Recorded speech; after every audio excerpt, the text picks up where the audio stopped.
Okay. So we will continue with our understanding of the local field potential.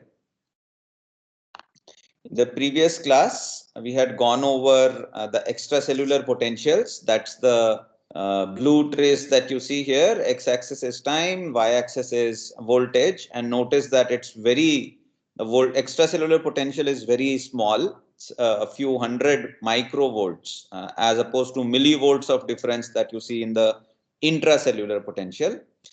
And spikes, when this neuron fires action potentials, you see these little vertical ticks in the extracellular potential. And this is the case when this microelectrode happens to be very close to this one particular neuron. If there are multiple neurons near the microelectrode, each of these neurons will contribute a tick, which will be, different in shape as well as magnitude. And there are these spike sorting techniques that we will probably cover towards the later part of the course, in which we will discuss ways to do spike sorting. If one of the action potentials is much larger than the others, then you can just put a threshold and then get the spikes. That's how we get extracellular spikes. This is what we did in the first module. And a local field potential refers to this slow fluctuation in the field potential, which is obtained by just low pass filtering the raw signal. Okay, and we will talk about what low pass filtering means in the coming lectures. Okay, so we talked about what contributes to this, what generates local field potential. And the main contributor is synaptic activity. The fact that neurotransmitters, when released, bind and open certain channels, causing positive charge to go in the cell, produces a local current sink, and that current, that charge has to go out from some other part of the cell, which produces a set of extracellular sources, and the separation between sources and sinks produce dipoles or higher order poles, and these are what produce field potentials outside the cell. And this is the formula that tells you the relationship between the transmembrane current in a particular compartment. Here, this is that compartment, and the potential that you see at some distance away from the cell. Each of these compartments will contribute one of these terms. The summation of all the currents is zero. The net transmembrane current is zero. But because these compartments are at different distances, the denominator is different. And that is why this whole sum is not zero. Okay, and then sigma here is the conductance of the medium, conductivity of the medium. And that is what gives the potential. It's not just this neuron, but all the nearby neurons all contribute to the potential. So the overall potential is the sum of all of these little currents that are flowing in and out in each cell. Okay, so this is the part that we did in the previous class. So now let's move forward. Here, it is important to realize that to get a large potential, the dipoles that are formed must be aligned. If they are all pointing in different directions, then you won't get much of potential at this. So pyramidal cells are actually the major contributor of field potentials, because first of all, they are quite large. So the dipoles are rather long here. There's enough separation between sources and sinks. And not only that, they are all perpendicular to the cortical thickness. So this is your cortex, 6-layered cortex. And most of the cells line up perpendicular to that. So their dipoles are also well aligned. and this produces good, strong field potential. Okay, so here's one slide in which this is a data slide from an experiment in which the experimenters inserted an electrode array which has lots of contacts. So each of these contacts, each of these little dots is records the field potential, which is then plotted here.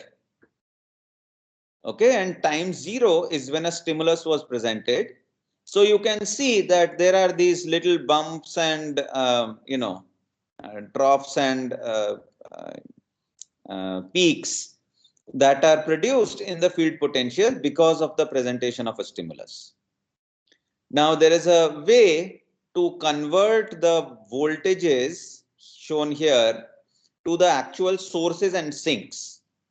This is something that we will cover later in the course. So we will get to how the current source density or CSD is computed. Right now, just assume that there is one way to do it. So from a trace like this, I could get the source and sinks. So that plot is shown here. Time 0 is when a stimulus is presented. The multi-unit activity or the overall firing rate of multiple neurons near the electrodes is shown in black. Okay, so firing rate increases first of all in this layer 4 here, and you see that there's a little sink here. Negative red is a sink is produced first in layer 4, which is also the input layer to the cortex. So this is the first source that is created because of the stimulus, then which leads to release of neurotransmitters here, causing these neurons to causing these sinks to be generated.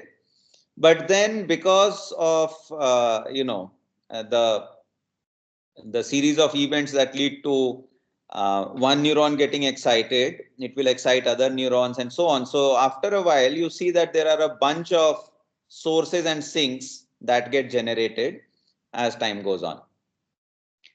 Okay, so this is how once the input comes in, causes a bunch of sinks and sources to be generated, which evolve over time. This is what is together causing change in field potential as shown here.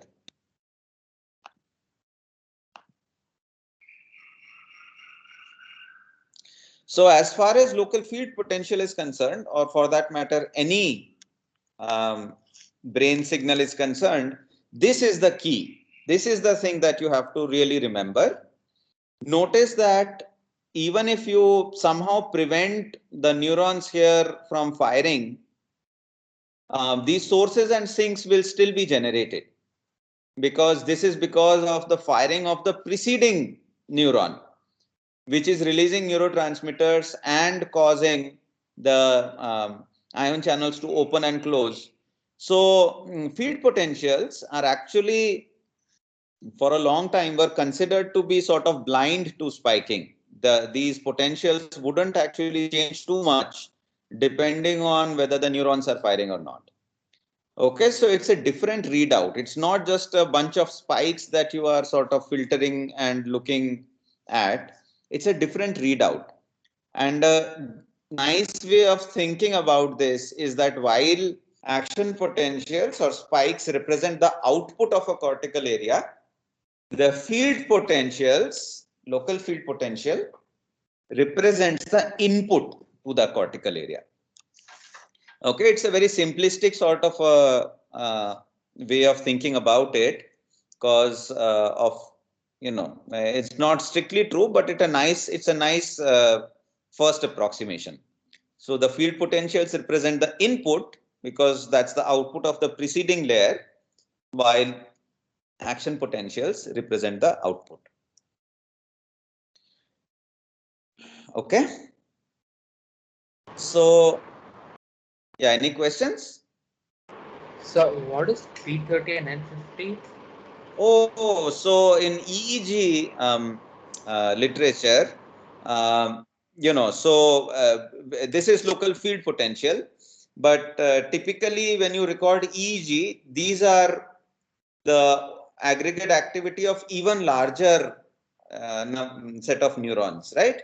So in EEG studies, usually you present a stimulus and look at these peaks and bumps, and they all come with a different name depending on what's the time at which they are appearing. So N50 is a negative deflection at 50 milliseconds.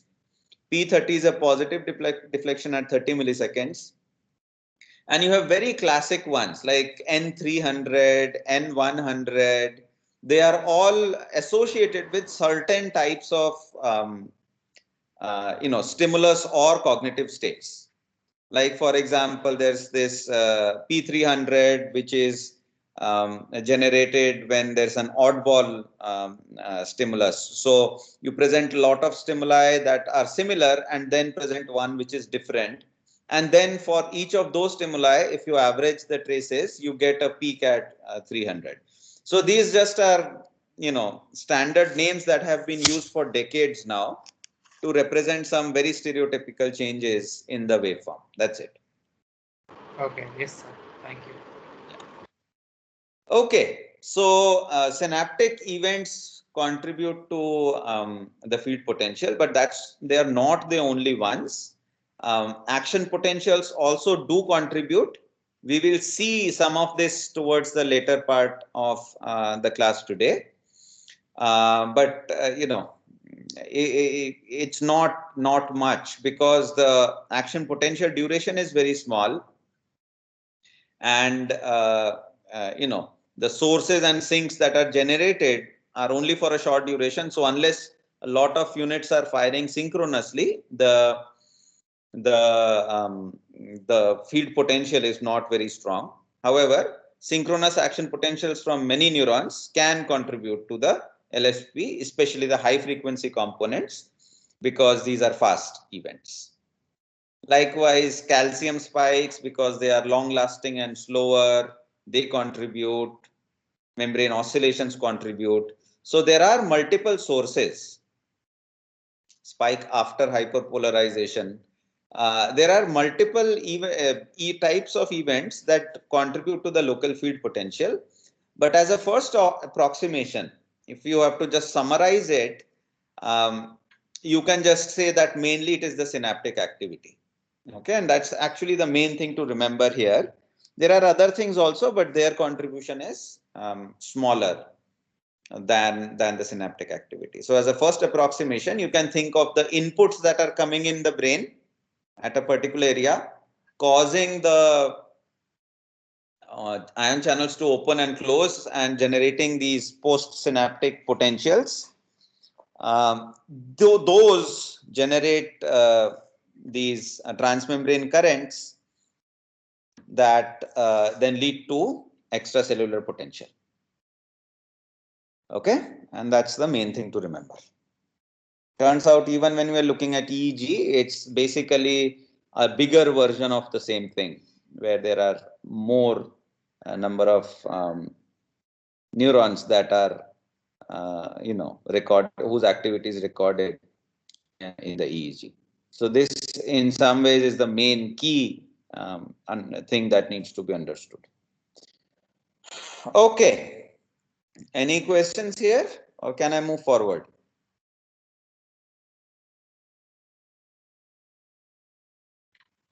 Okay, everyone seems happy. So going to move forward. 1 second, let me check whether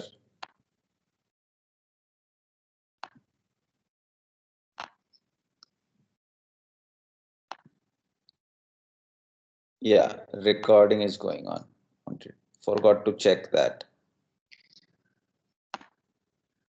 Okay.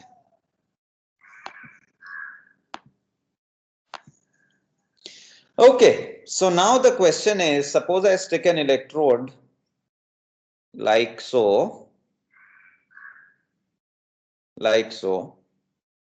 and it's sitting close to the neurons in the cortex, and I'm getting this local field potential. how many neurons around this microelectrode are contributing to the signal that I'm recording. Okay, how many neurons does it represent? Or in other words, what's the area around it, electrode, that contributes to the signal? This thing is called the local field, this thing is called the spatial spread. And this is a controversial topic because different people have different estimates of the spatial spread. So some people think that LFP is quite local field potential, and it's only about 2 to 400 microns around the microelectrode. Okay, so I should say 200 to 400 microns is still, we are talking about 10,000 odd neurons. So local field potential is not a property of one or a few neurons. It's a property of hundreds and thousands of neurons, and that's the most conservative estimate. Others have even said that local field represents the activity of several millimeters of cortical space. This would correspond to millions of neurons. In fact, these authors say that local field potential is not local. We should only call it field potential, because if you are looking at several millimeters, then it's not very local. Okay, so I will tell you a little bit about these studies so that we can appreciate how they estimated the field potential, the spatial spread.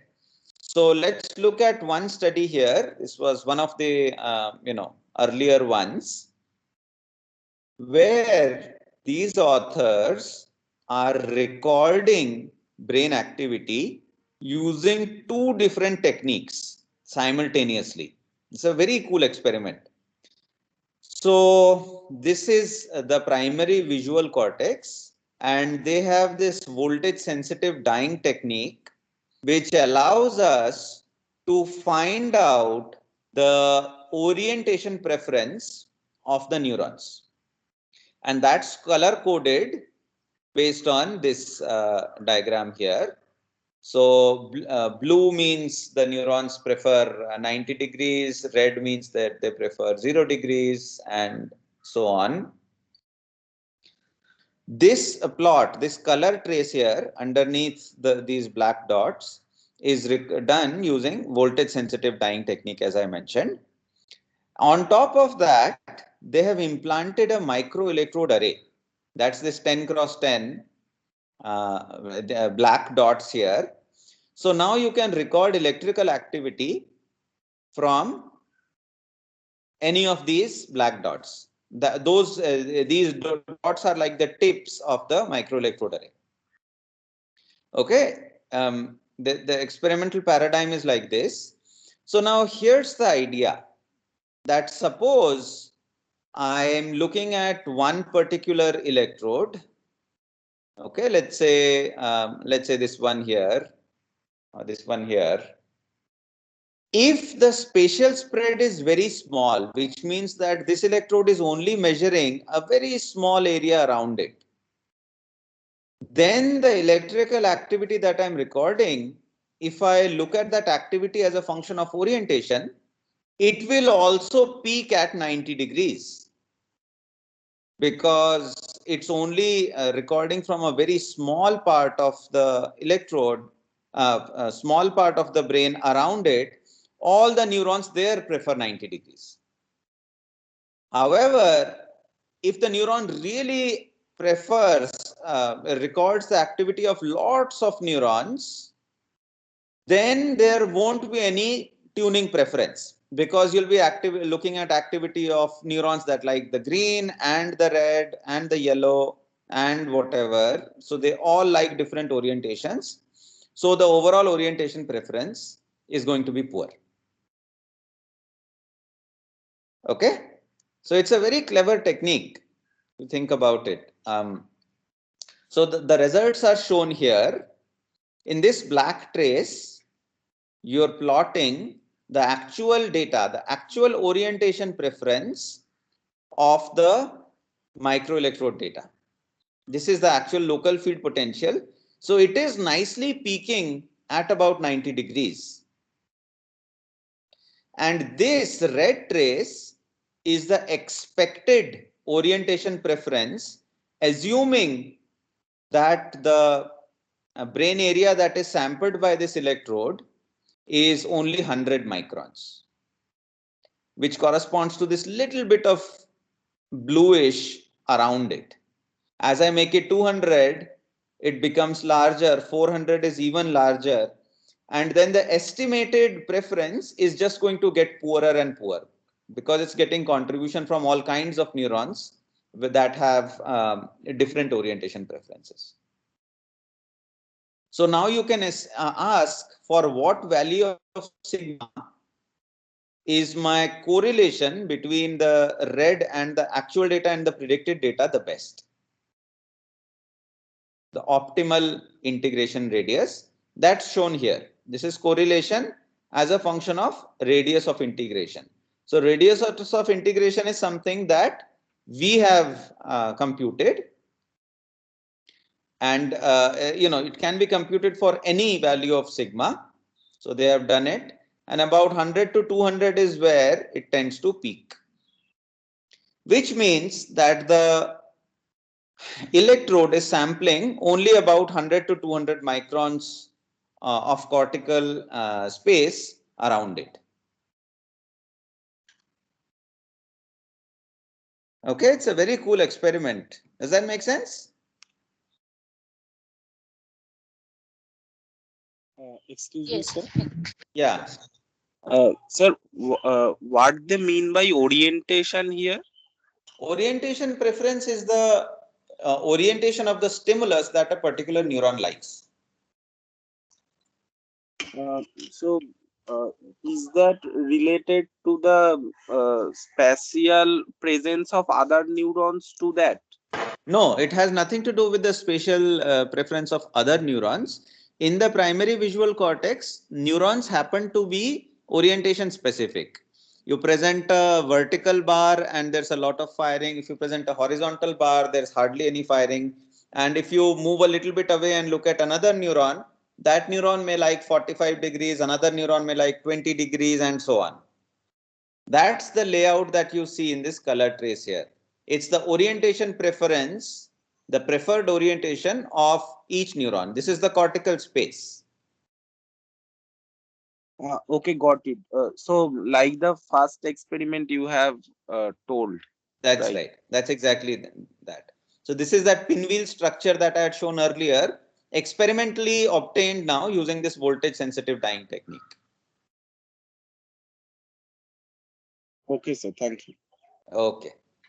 Okay, so here's another experiment which pretty much shows a similar result.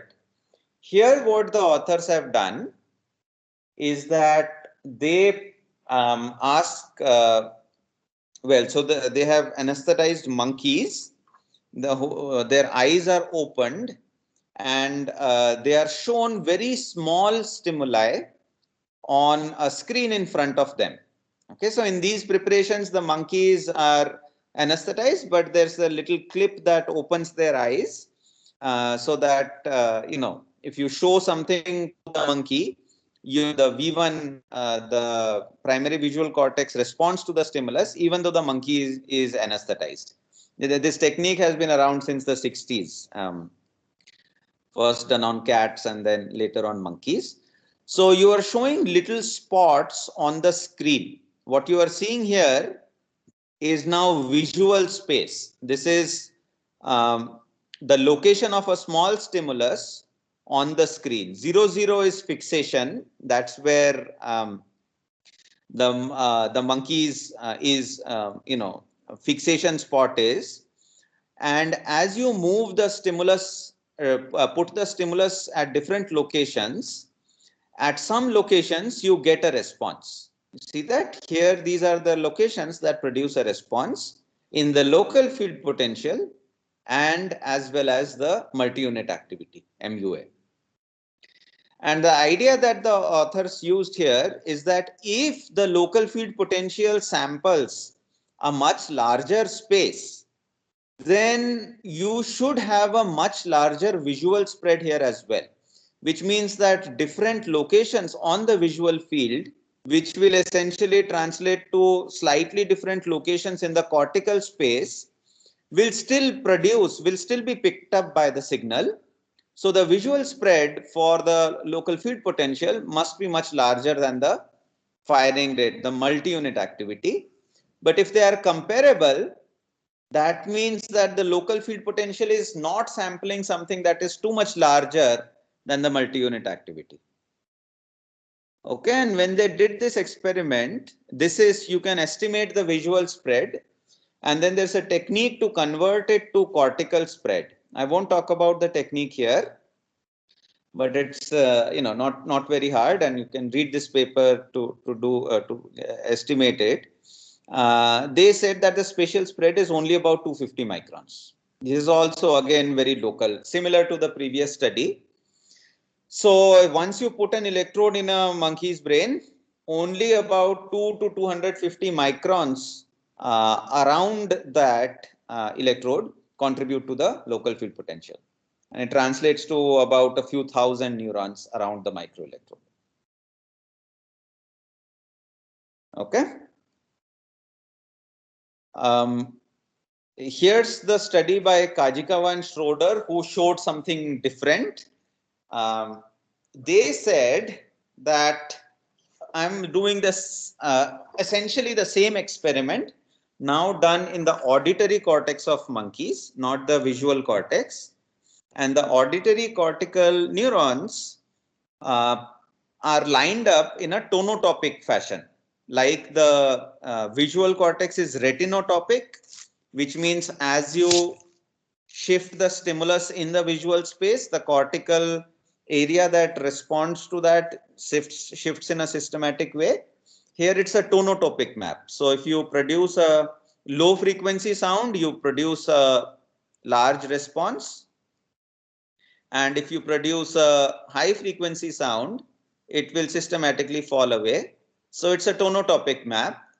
Essentially, in the visual cortex, in the terms of visual cortex, it's like moving the stimulus to different locations, just like this one.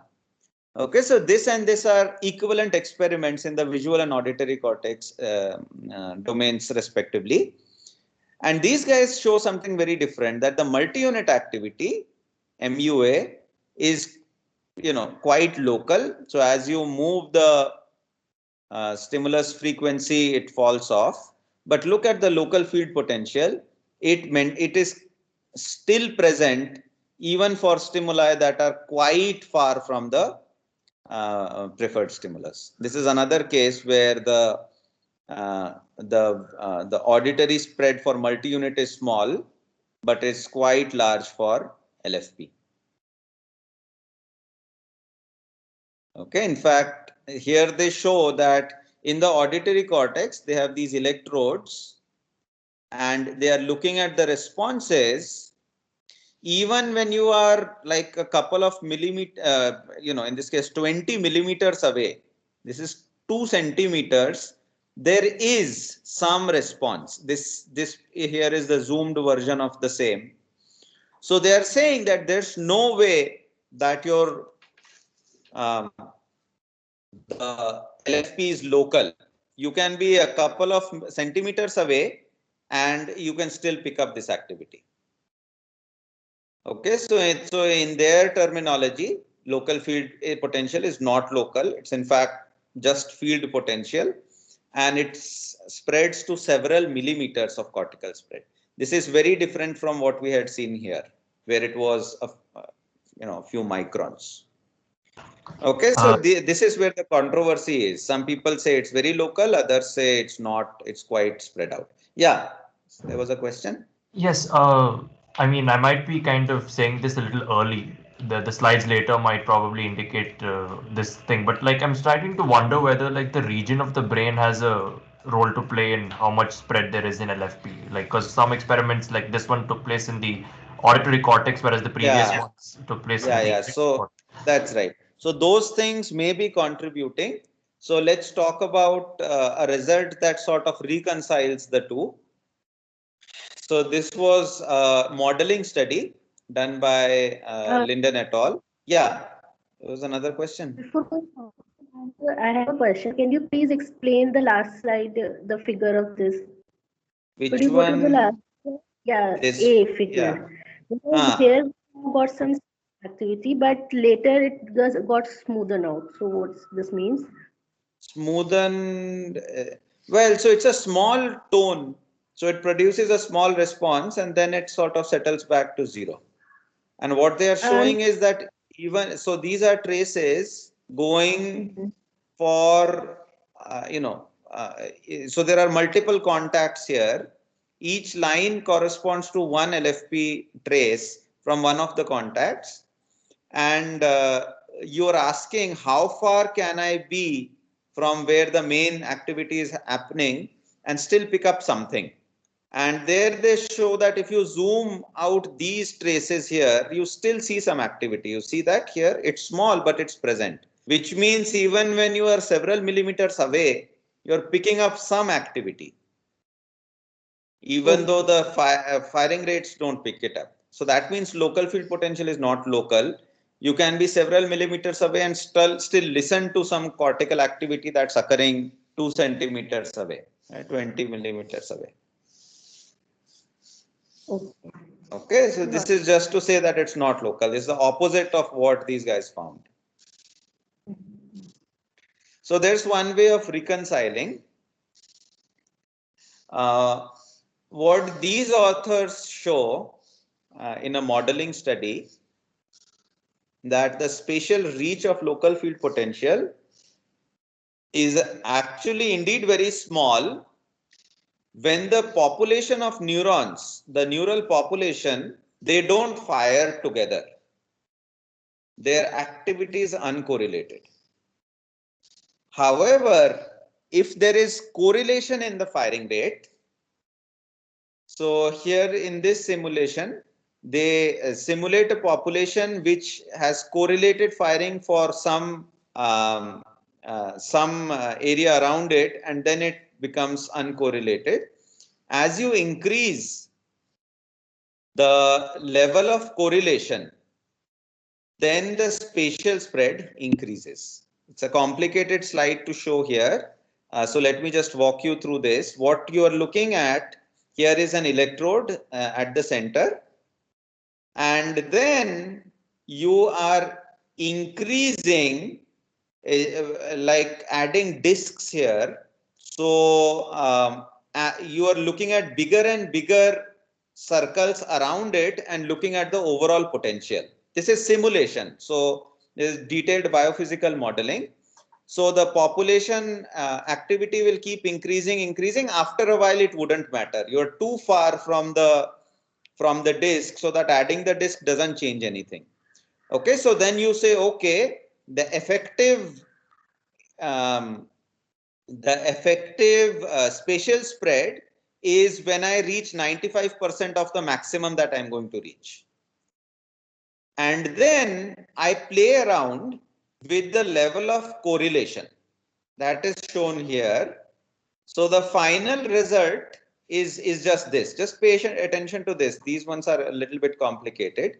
The black line corresponds to the case when there is no correlation between any neuron in any two neurons in this population. This lightly shaded line corresponds to a case where the correlation is very high for all the neurons with, you know, within 1 millimeter of this electrode. And there you can see that now it will smoothen out much later. The cortical spread is now very large. It's a very easy concept. Think about, you are in a stadium and this electrode is like a microphone that you hang from the stadium, and you're asking how far, how many neurons am I recording from, or equivalently, how far can my electrode be and still pick up the activity of the people in the stadium. Now, if the people in the stadium are just talking to each other in an incoherent fashion, then you have to be pretty close to them to pick out the activity, right? If you go far away, it's all just noise and you can't figure out anything at all. That's the uncorrelated case. There, it's only picking out a small activity, the spatial spread is small. But suppose now you're singing the national anthem or, some other noise that everybody is making together. The activity is correlated. Suddenly now your electrode could be quite far away and you will still pick it up, right? When they all sing together, you will still pick it up. And it's the same concept that your how many neurons that you're recording from actually depends on the level of activity and correlation structure, connectivity patterns, and so on.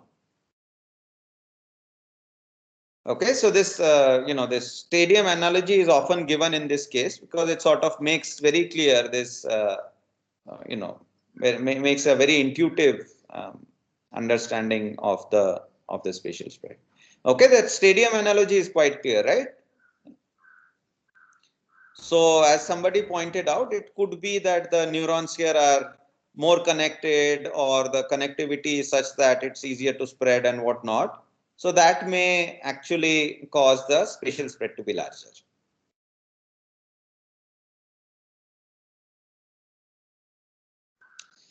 Okay, I should mention here, is this clear? Is this okay with everyone?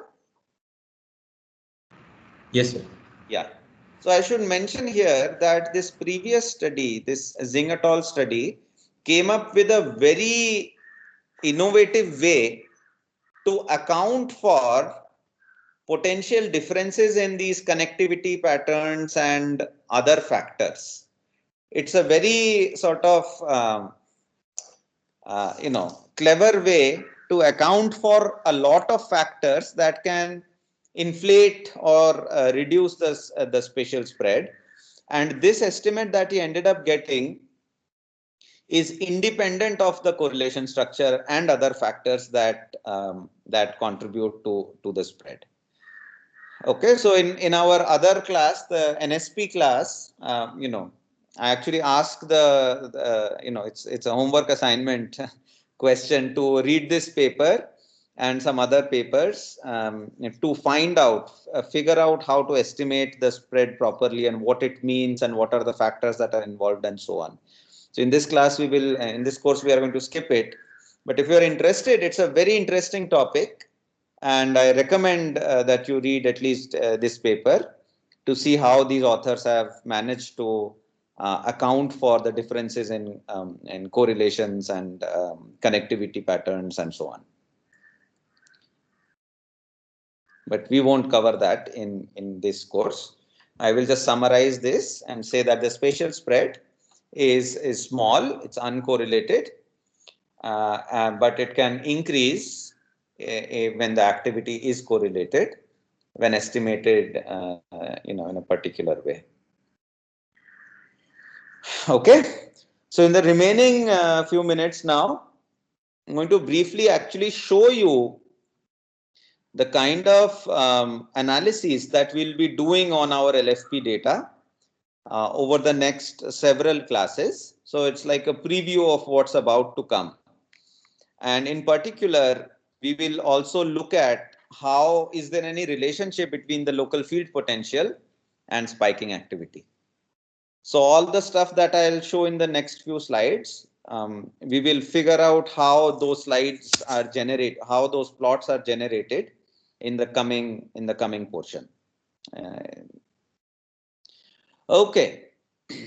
So here's this is actually the data that you guys have, the LFP data that's on our on web page already. So you can download and start playing with the LFP data as well. So it comes about when you present a large stimulus on the receptive field of a neuron. So the neuron is, this is the receptive field of the neuron, which means the neuron only cares about what's inside this red circle. This is a visual word. Okay, so this is a portion of the screen that the monkey is looking at. And the neuron that I'm recording from only cares about what's inside this little circle. But I present a large stimulus which excites not only this neuron, but all the nearby neurons as well. So the entire cortical population gets excited when you present a large stimulus. The stimulus is presented for 400 milliseconds. This is, you've seen the spiking data already. This is the peristimulus time histogram. So this firing rate goes up and then quickly comes down in this case. So this neuron has a very transient response to the firing and it stays there for 400 microns. And then this is the latency, some 30 or 40 milliseconds, the time it takes for the information to reach V1. So this is the firing rate data. Now, and this would be the average of those 76 repeats, right? This is what we have seen before. Now, for each of those 76 trials, I will have a time series of these types,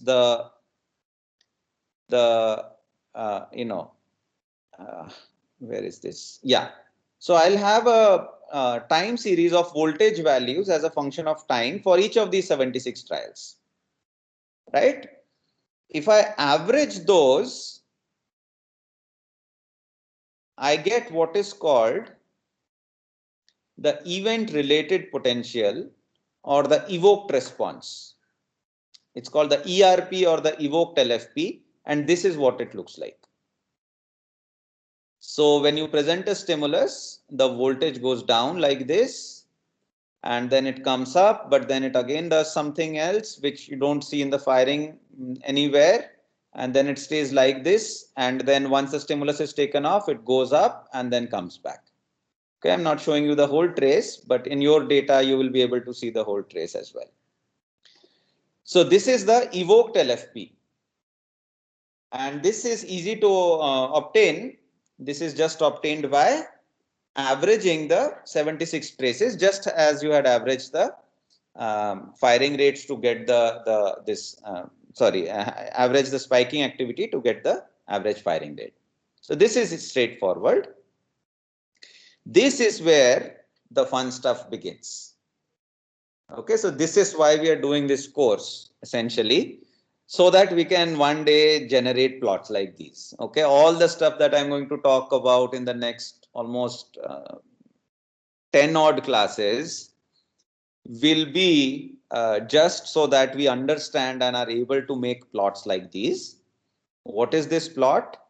This is the power of the local field potential as a function of time on the x-axis and as a function of frequency here shown in the y-axis. How much power does the signal have at any given time and at any frequency? And the color power is shown as a color plot. So reddish means a lot of power, blue means very little power. Okay, so don't worry about how we got this plot. As I said, it will take us a long time to figure this out, but that's what we are heading towards. Think about what this kind of a plot, this is called a power spectrum, is going to convey. So first of all, think about, suppose when there is a stimulus that is presented, or even otherwise, let's say there's an oscillation. How are oscillations represented in these plots? Oscillation at, let's say, 100 hertz. What would that mean?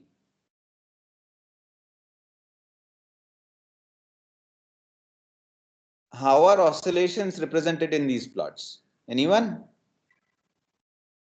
In terms of power, first filtering of the signal can be done. There's no filtering. There's no filtering.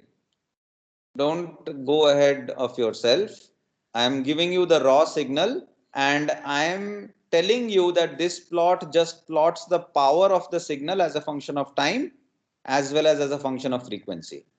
And I'm asking, if that signal has a oscillation at 100 hertz, what do you expect to see in the power spectrum? I expect to see yellowish to reddish color close to the y is equal to 400. I mean, sorry, y is equal to 100 Very line. good.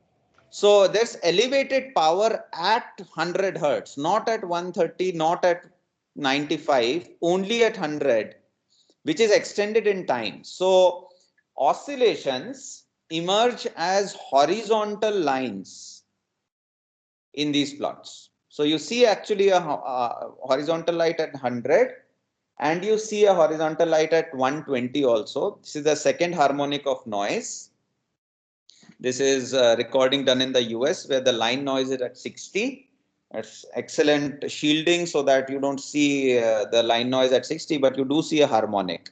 100 hertz is the refresh rate of the monitor. Okay, so these are what you can see in our data, presence of sharp oscillations at 100 hertz and 120 hertz. But you see another horizontal bright band at around 40-45 hertz. This is the gamma rhythm. Okay, so my lab actually works a lot on gamma oscillations. So it's something that's very close to my heart. We spent a lot of time uh, looking at studying the properties of gamma oscillations. So in the power spectrum, this is how it shows up. Gamma rhythm. It's only generated after the stimulus is presented, and it quickly goes away after the stimulus is taken off. You also have this transient sort of a response. This is not a rhythm. This is the transient response of this dip here. Suddenly there's a change, and that shows up as a change here at power over a large frequency range for reasons that I'll tell you later. But this one is the effect of this transient activity that is seen in the firing rate as well as the evoked response. So the power spectrum is catching all of these. Now you could look at just the power between, let's say, 200 and 400 milliseconds and average the power over time and plot it just as a function of frequency. So if you do that, you get a trace like this. So you see that this orange trace, it has a bump at 60 hertz, at around 40 to 60 hertz. And that's just this. You would have seen a sharp peak at 100 if I had shown it. Here it's only shown up to 90 degrees, 90 hertz. So this is the what is called the power spectral density. Okay, so this is as a function of frequency. I'm plotting the power. Now notice that gamma oscillation corresponds to a bump in the power spectrum, but the overall power is actually much higher at lower frequencies. And this is true for all biological signals.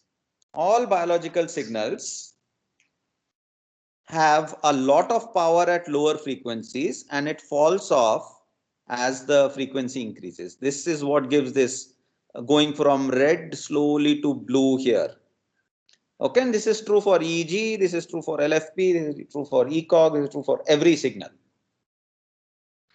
So one strategy that we often use is that we plot the power spectral density before the presentation of the stimulus, before the stimulus onset. That one is shown in the black trace here. And this black trace, of course, doesn't have the bump because the gamma is not present before the stimulus onset.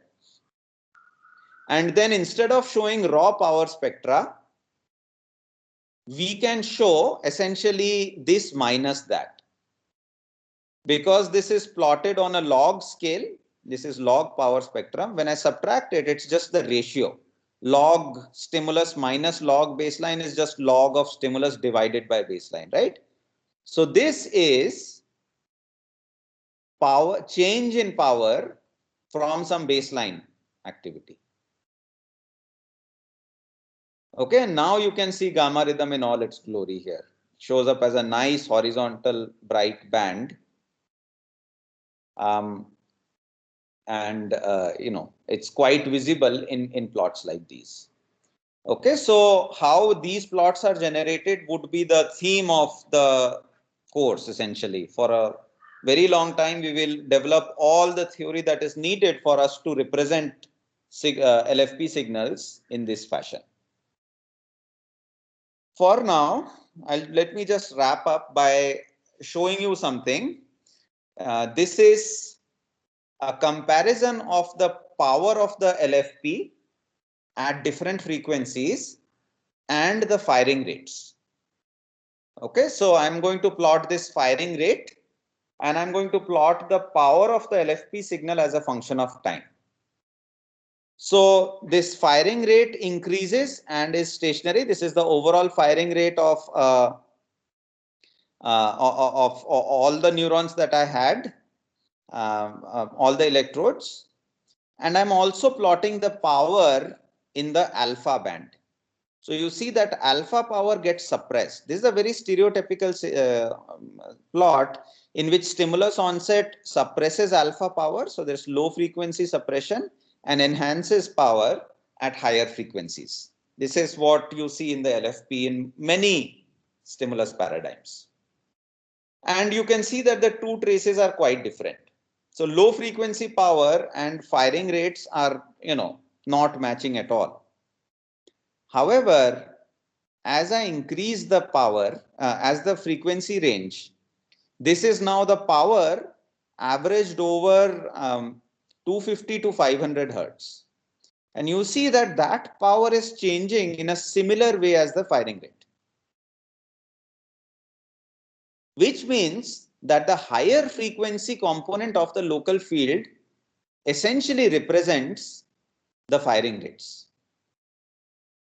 Okay, and in fact, interestingly, you see the same in the high gamma as well, which is about 100 hertz to 250 hertz. It's changing in a similar way as the firing rates.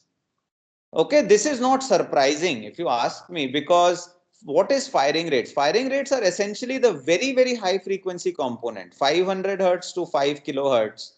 That is how you actually obtained the firing rate in the first place, right? You looked at got the raw field potential. You looked at the higher frequency components, 500 hertz and above, and that's how you got the spikes.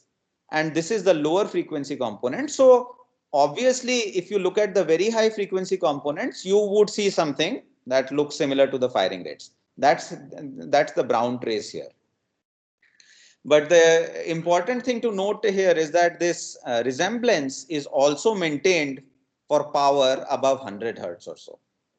It's different in the gamma range. It's very different in the alpha range. But above the gamma range, the LFP represents the overall LFP power more or less represents the overall firing rate. And this holds even if you present a stimulus, let's say, that causes the firing rate to change in a sinusoidal fashion. So here it's changing like this, and you can see that the power is also increasing and decreasing, increasing and decreasing.